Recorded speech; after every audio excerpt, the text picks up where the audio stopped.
Hey guys, we're live from Huntsville, Alabama. Stand by. Welcome to a special edition of the Rusty Hook Podcast, streaming live on Twitch, Twitter, YouTube, and Facebook. 1 hour of straight talk regarding tournament news, angler profiles, gear reviews, and more. Now let's get our show started by joining with John Rapp, our host. Hey guys, John Rapp here, sitting here at the house that my boys set up for us as we come down to fish the Ambassador Series that KBF is sponsoring and putting together this year. Kyle Strother organized, got this all set up for us, got the house, made arrangements for our sponsorship. So we fed him some good hot chili tonight. So if you hear anything on the outside of the broadcast, just ignore it. Because, you know, stuff like that happens when you eat good chili. But, hey, we got Jerry Spradling here. Let's bring these fellas to the camera. Welcome to the show, fellas. Howdy, thanks. Okay, this guy's to the left in that pretty blue shirt is Kyle Strother. And that big, tall, lanky fella to the right, that WKA shirt. I actually can't tell how tall he is right now because he's sitting. But that's Jerry Spradling. Hi, folks. So, guys, talk a little bit about what's going on, what we're into, and what we plan to do the next few days. Well, hopefully we plan on catching some bass. That hasn't worked out for us so far. We've only got, I don't know, I've got about 4 hours in the water so far. I've been working since I've got down here, but I managed to get out for a few hours every day. Jerry's probably got the most time in the water so far. I mean, what are you experiencing out there? What's the conditions like for you? Wind, and of all the times to not have my spot lock. I got my new trolling motor, got it all installed and everything. Took it out for a trial run up home on a small lake, and the spot lock is not working. So, having to deal with wind. I told these guys down here, I said I'd like to fish one tournament this year that I don't get blown off the water. But right now it's not looking promising. But the fish are biting. I think I caught 6 yesterday, but I only caught 1 today. I tried out a different place today. The water was a little stained, and like I say, you couldn't stay on the spot long enough to fish it right. But and temperature's not cooperating either. It's kind of cold. That's the truth. So, It's definitely not, it feels like West Virginia weather that we left. yeah. Yeah, I think it was, like 30 degrees this morning when we woke up? It was definitely 30 when we woke up. When I come off the water, it was only 47. So Yeah. it's chilly. The coldest it was here when I was here for the Bassmaster event a couple of weekends ago. It got into the low 40s overnight, and over that weekend, those 2 days, it got up to the high 60s and the 70s. The water temps where I was fishing got up into 60-degree mark. So it has dropped a lot since then. A place that I went to today, it was 52 in some spots, 53. The highest I saw was 54. Did you say what temps you saw? I had 54 today. Okay, yeah, so probably finding that little bit warmer water is probably going to be the key, but you never know. This place is all about going to your different spots, checking out your spots. So that's Place, right time. yeah. You gotta eliminate some water. You have to find out what you're comfortable fishing, and then find a spot that looks good to you, and doing your best with that spot. So I've went to a couple spots so far that's just they didn't look quite what I'm looking for yet. They don't have as much grass as I want, and the water temps are a little bit low, and there's no real good staging area in the spawning areas. So I'm looking for a place where the bass can be going up shallow, and there have already been some spawning, so they're also in the post-spawn phase as well. So with this cold front coming in, you got to find one of those spots where they can just bunch up going in and out of the spawning areas. So Kyle, tell us a little bit about the equipment that you use. Yeah, so this year I am in a Feelfree Dorado. Thanks to Jerry. He hooked me up with a couple of them. So it's a big adjustment going from that Dorado from the Feelfree lure. I was running a Feelfree lure 11.5, and I was in that thing for almost 10 years. So I was very comfortable with what I used to call her old war pig. Oh, She's got all kinds of battle scars. I've patched her up so many times. I've almost sunk her twice. But yeah, I still got her. She's going to go down the river with me and some other trips when I need that lighter kayak. But this Dorado, I mean, it's so stable. I don't have to worry about the waves. When I was on the Bassmaster event, there was some gusts of winds, like 20 to 30 miles an hour, that came across the lake. Just blew up my spot. But it was a little sketchy riding it. If I was in my lure, I probably would have ducked out. But in that Dorado, I just backpedaled a little bit, managed it, even put the power pole down. So I've got a power pole micro anchor, and that helped a lot too. But I feel safe and comfortable in that Dorado. It's big. So you got the Dorado, you've got a power pole. Any other accessories that you use to help your time on the water be more enjoyable? Man. Well, what make it really enjoyable is that Lowrance Elite TI2 9-inch. I do rely on it a lot. You know, I used to not to rely on electronics a whole lot, but now it's you got to use them. You got to learn to use them. There's so many different opportunities that come up just from using your graphs. Like the other day at the Bassmaster event, I keep going back to it, but I ended up finding these giant patches of hydrilla that were just this beautiful fresh green, and you could see the bass in it. And you could drop straight down on them and catch them, and that's how I caught a couple of kickers that way. Nice. But you can really like pinpoint those areas and those transition areas where you're looking for those post-spawn, pre-spawn fish. The easiest way to find those and save time is to use your graph. Jerry, what about you, buddy? What are you doing this year? I sold him the Dorados, and I got myself the V2 Dorado, and I love it. I mean, it's the battery box that made the huge difference for me. Being able to take the batteries out to charge and bring them in the house and not have to worry about running 100 feet extension cords when you come to a place like this. Just bring it inside. I went with the Garmin Live Scope, the 34 plus. I put a 12-inch graph on. Live scoping it. Yeah, Live Scope. You cheater. Yes, so they say. But not being able to hold a spot, I left my anchor at the house too, and it's hard to use not being able to hold a spot because of just the drift and hard to keep an image on it. But I did get to use it a little bit yesterday, overrun a couple docks and stuff. But it's going to be a game changer, I think. So how are you using the unit? I got the pole. Josh Poling, he had the live scope on his, and when he got rid of it, he kept the transducer pole for the live scope transducer. Nice. And you can aim it wherever. The kayak doesn't have to be pointed because it's not on the motor or whatever. You just aim it wherever you want. So you got it rigged off to the left side of your. It's on the right side because the 8-ball steering being on the left side. I put it on the right side. Okay. I don't have my rudder mounted yet because I'm using a Minn power drive with the spot lock. Well, minus the spot lock this week. But I'm seriously thinking about going ahead and mounting the rudder just for added stability in the wind. I mean, I think it'll keep it straighter.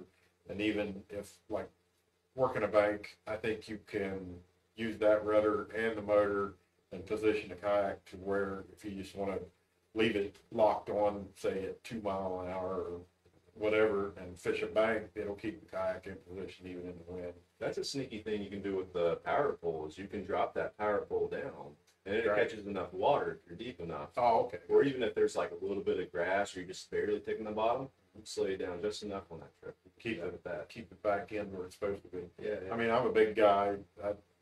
When the wind's blowing, I'm just a big sail. Yeah. And I carry 10 rods, so you wouldn't believe how much wind 10 rods catch. You wouldn't think that they would. Just being as small as they are, but once the wind starts blowing.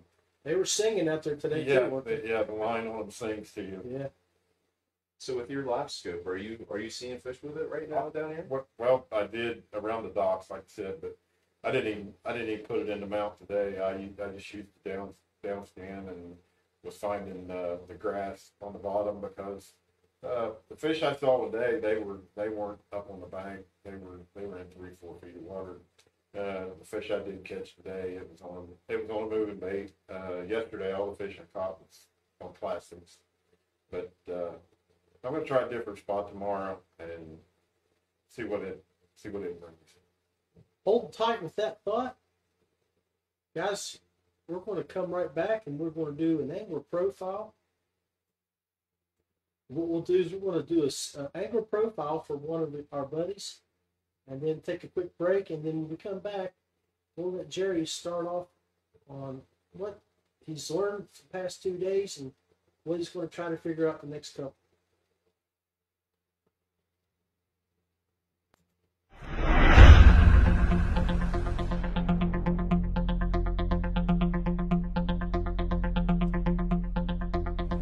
God, I was 4 years old. Mom would take us catfishing, so that was the beginning.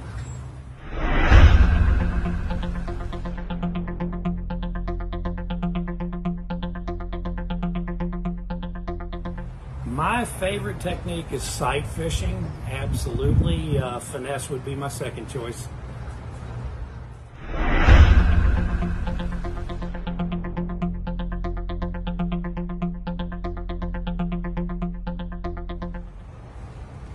And my favorite fishermen, as far as like kayak and then professional level, the kayak, Mike McKinstry dude, you got my ultimate respect. I had to do it the hard way myself, and I just respect all the risk you took. Congrats. Rick Clun, you're the swamp master, and you and I are cut from the same cloth, so Rick Clun on the pro level.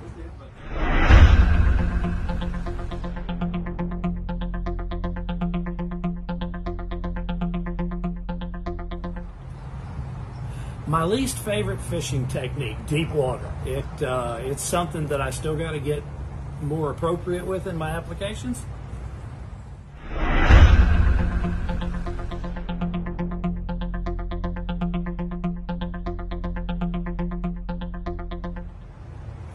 My greatest accomplishment fishing. I've won a lot of tournaments. I'm very proud to be part of Feelfree. Very near and dear to my heart. Beautiful company, people. Honestly, staying humble through it all, learning from other anglers and sharing with other anglers. I think that's the greatest accomplishment, is not shutting down.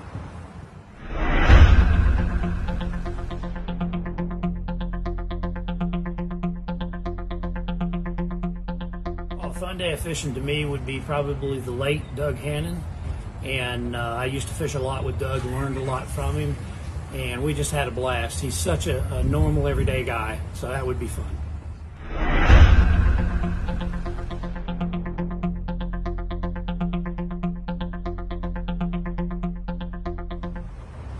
My favorite fishery, I like anything with water darn near, but swamps are special to me.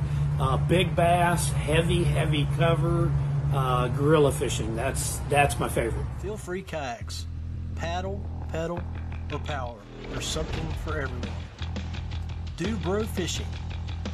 Manufactured and designed marine products, American-made plastics, and fishing gear. Westbrook Supply Company, Atlanta's best kayak company for all your paddling and fishing needs. Yak Gadget. American-made kayak fishing accessories and gear. Ace Adventure Resort, West Virginia's #1 outdoor destination. Whitewater, ziplining, water park. Hey guys, make sure you go like, subscribe, so we can see when you get notified or when you hit that like button. Just like what Nicholas Beltran did. Nicholas, thanks, buddy, appreciate you. We have 5-6 guys watching the show, appreciate you. We even got somebody over on Twitter taking a peek. So appreciate you all watching. Now let's bring back on the guys and let's talk about we just talked a little bit about the past couple days in our gear, what we're using. Now we're going to let Jerry run with it a little bit more on what we have going on. Jonathan Cart, Ricky Banks, appreciate you guys chilling out with us and making some comments. Jerry, Yes, sir. floor is yours, buddy. Well, yesterday I was fishing structure, wood structure, and I caught, well, you had called when you were looking for this place, and I hadn't caught a fish yet. And right after, maybe I ought to have you call me tomorrow or Saturday during the tournament or something. But right after I got off the phone with you, I caught 3 fish on 3 consecutive casts. But they were all off of, like I say, structure. Now that structure might or might not have had some grass underneath it, but today, like I said, today was just I check another spot. Scout. Scout day for me. But I tried fishing, but I was even in between 2 big, like a gorge, and I thought, I'll be out in the wind, so I'm going to go try that. Well and behold, the gorge turned into a wind funnel, so it just wasn't much for fishing, but it looked fishy as all get out. I mean, there's plenty of structure there. There's drops, there's riprap, just about anything you want to fish, it's there if you can stay on it long enough to fish it.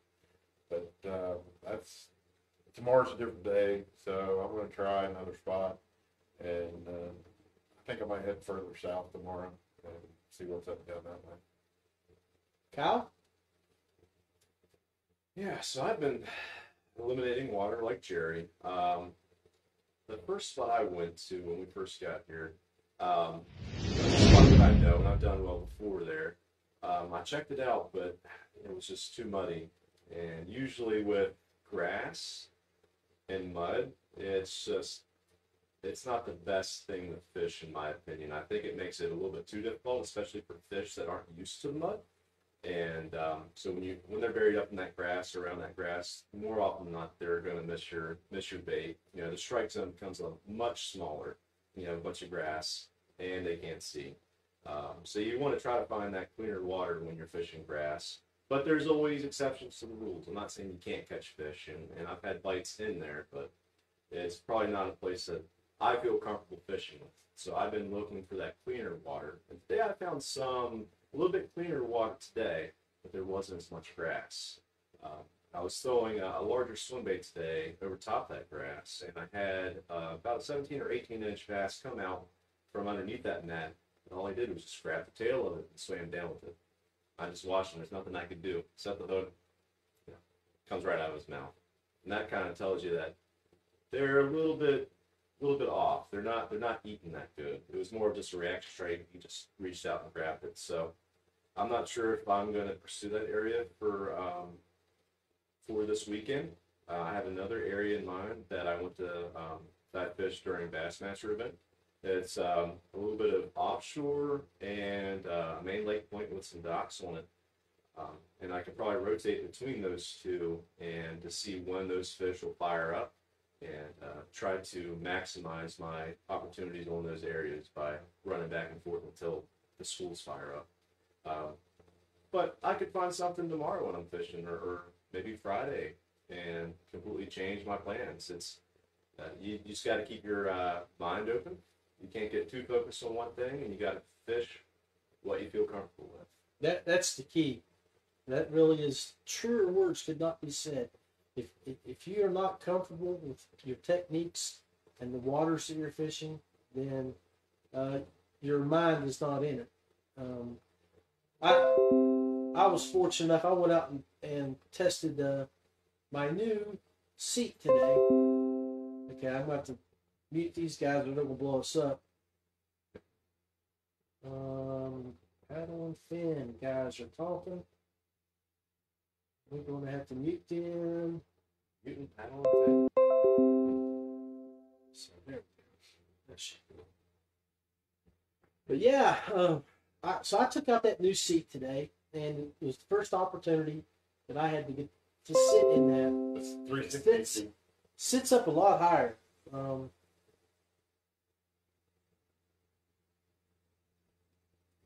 But so I'm in the new lure 11.5 that I haven't been in 11.5 in 5 years.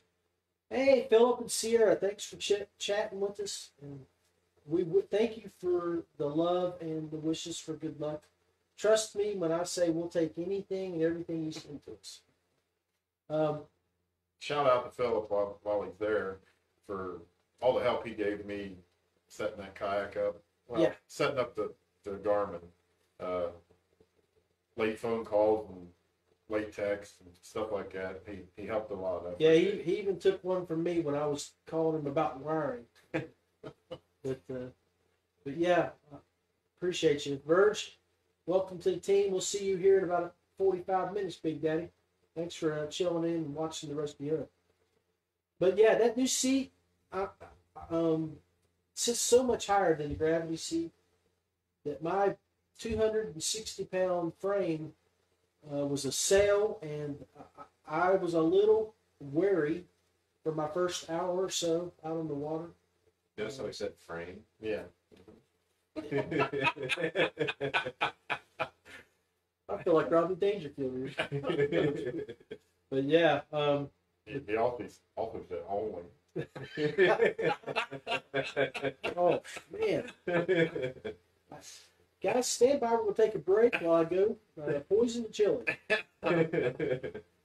But yeah, Did you spin it clear around yet?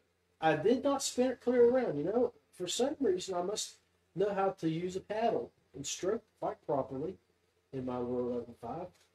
Even in that high position, my boat didn't go spinning around. But of course, I do have an EK 180 on the back pushing it. How you like that? I like it. It's a like small a unit. It's gonna push that lure. It's gonna push that lure quite well. I'm looking forward to seeing how fast it'll go tomorrow. Got to make a few more adjustments. I'm gonna move my throttle control. I have it too far down. That's the one thing that seat, you're sitting so high up that everything's so low. When you're down in that gravity seat, it was hand level, you know. So Wait, I know you like it and it's fine, whatever's good, but that kayak's gotta have the most stuff on a mini pack I've ever seen. I don't know about that. It's decked out. I've got a lot of stuff on it. I don't know. So John, have you spun the seat? Have you used that Yes. function yet? Yes, I did spin the seat. Oh, What's that like? It's great, and most of my experience with spinning the seat has been in my Big Fish 103. When the first hour out there today, I did have the lever unlocked so I could move around and test it a little bit. But like I was telling you earlier, that I was tippy, and I was trying to get my sea legs and get everything right for the. Well, you haven't been in a lure in a while either. No, I haven't. It's been 5 years. They're their own beast. They're different. So I've been in my Moken. In the Moken, I sit right in. It's like I'm down in the water, like a bathtub. Mm-hmm. I've never been in a Moken, but So I know this Dorado. I mean, if there was room, you could do a cartwheel in it. I think. oh, you probably could. Yeah, it's a trial or something. Philip gave us a little love there, a little fist bump and a thumbs up. So, but so that again, and like we were saying here at the beginning of the show, all of us have been trying to break in our new boats, get our equipment set up, so that way when Saturday rolls around, we are dialed in and our total concentration is on fishing and not trying to figure out what we need to put stuff on our kayak. A few technical difficulties. Yeah, we gotta get those worked out. But our fourth member of the group should be down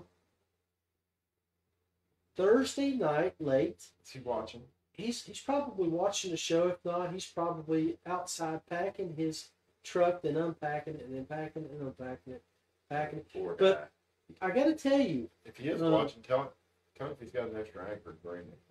yeah. And I actually did ask him to bring a gravity seat, But That's one thing I didn't bring this trip. I've got an extra set of pedals if one of you guys need it, and an extra motor. Jerry, did you notice something about our group chat? How his name went from Rick, Yeah, the salty dog. Salty Dog. I don't know. He was getting kind of aggravated, and Kyle called him out on it, I guess. Well, Hey. we tried to get Rick to come down here early, but a little too busy. He's playing in that snow up there in West Virginia. Life has him. He's Real a little life salty. has him. So Yeah. Life happens sometimes. yeah. But Rick, we are thinking about you, and we're looking forward to your safe travels down. So He probably won't miss it too much tonight once the chili kicks in. So Right. yeah, Thank goodness for separate rooms. you should be glad you're not here, because those boys stuck you in with me, and It wasn't too loud last night. I only went through 2 sets of earplugs. I mean, Rick can sleep on this couch. It's a fold out. oh yeah, we found that out yesterday, didn't we, Jerry? Jerry was moving around and about slid the thing out, big old body. But so guys, if you have any suggestions for Rick, Kyle, and myself,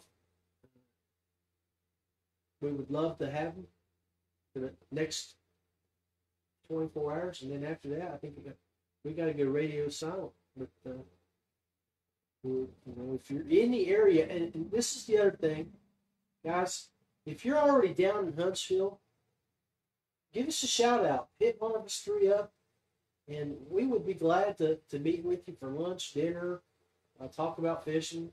That's what we're here for. Yep. That's what the KBF Ambassador Series is all about. And we are not unsocial, even though we are from the Mountain State, and we do have more than one tooth. So Kyle is kind of, he goes in his room and just stays. that's true. Shuts the door and locks it. Yeah. Yeah, I can be an introvert sometimes. You got to balance it. Takes a lot of energy to be with you all. But we're going to take a quick break. We'll do another angle profile, and then we'll come back and we'll wrap up our show. I need to get you to do that before I forget.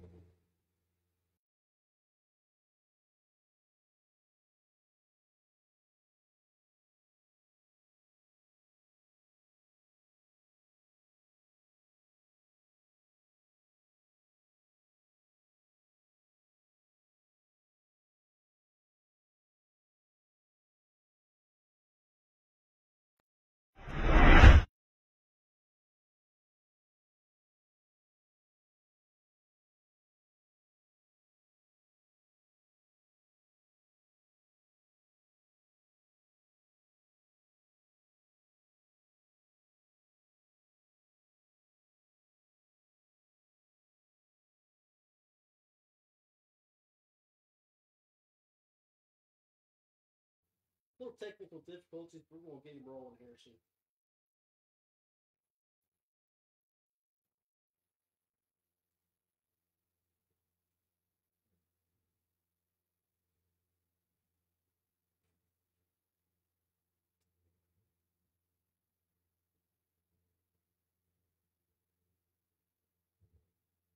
Feelfree kayaks.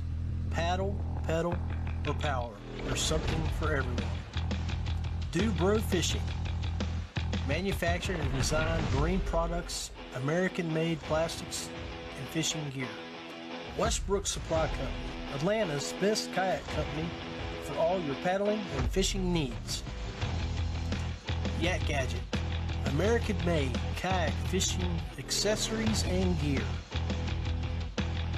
Ace Adventure Resort, West Virginia's #1 outdoor destination. Whitewater, ziplining, water park.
and look to feed a little bit, and but they'll go back probably a little bit shallower or a little bit deeper into that grass when it gets colder and rainy.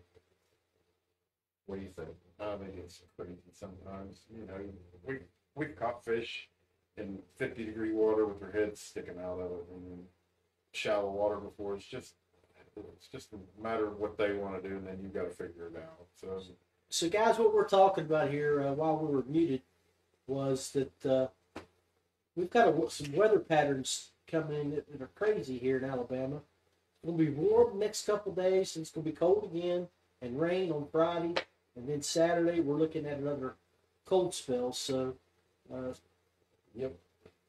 I mean, if it rains all day Friday, there could be people that find some backwater areas that are going to get muddied up, and they may not. You're not going to get a full day of pre-fishing on Friday. I don't remember when the cutoff is, but it's possible that if you don't go out on Friday and double check your spot, that it might get washed out, and you'll be left up a creek. High dry. yeah. The one thing that was mentioned, I think, maybe while we were muted, was that with the warmer spell, the buck bass may move up to assist in making beds or looking at the beds or protecting fry if there's already been a bed dropped. But the one thing that we have to realize, guys, is we can't win if we don't catch anything. Sure. So let's make sure if we can get 20 fish on the board. How is that? The team's what? The best 5 from the team? Yes. Now, does it have to have one from each member, or is it? No. The way I understood it, it was that one guy could catch all 5. If all had 5 of his were the best 5, that's the ones they use. So, Okay. but hopefully we don't have to do that.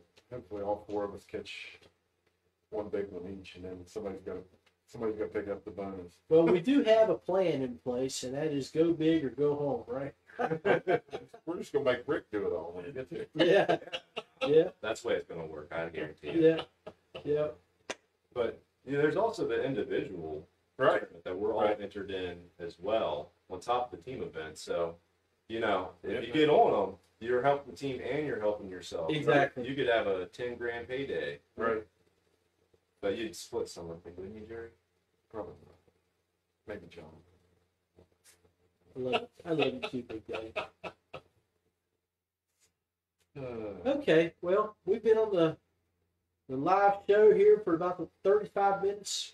I think we're going to start winding down, because if you guys aren't doing anything here in about an hour, come over and catch us again. We are going to go live on the Feelfree Fishing Team podcast, and we're going to chat just about the same things here. Plus, we'll have more angler profiles from the Feelfree Fishing Team community, and we will have some of those guys come on and chat with us. So, anyway, final thoughts, Kyle? Well, I'm just, I know it sounds sappy, but I'm just glad that we got put this team together, and it's a bunch of great dudes. I've been so fortunate to be accepted in this community. I got into competitive fishing, a few years ago, and it is the community. I've been invited by some other people from other teams for us to all go out to eat and meet them. That's and right. have a good time, and that's what this is all about. We're a tight knit community. Most of us care about each other, and we all want to see each other do well. And I'm glad to be a part of it. Amen. Yep. I second that. I really can't say, I don't think we can say anything better on that. So, this is the Rusty Hook Kayak Fishing Podcast. We want to wish you guys the very best. Stay safe, warm. West Virginia, I hope you're digging out of that snow that we saw today. Glad we weren't there. If you're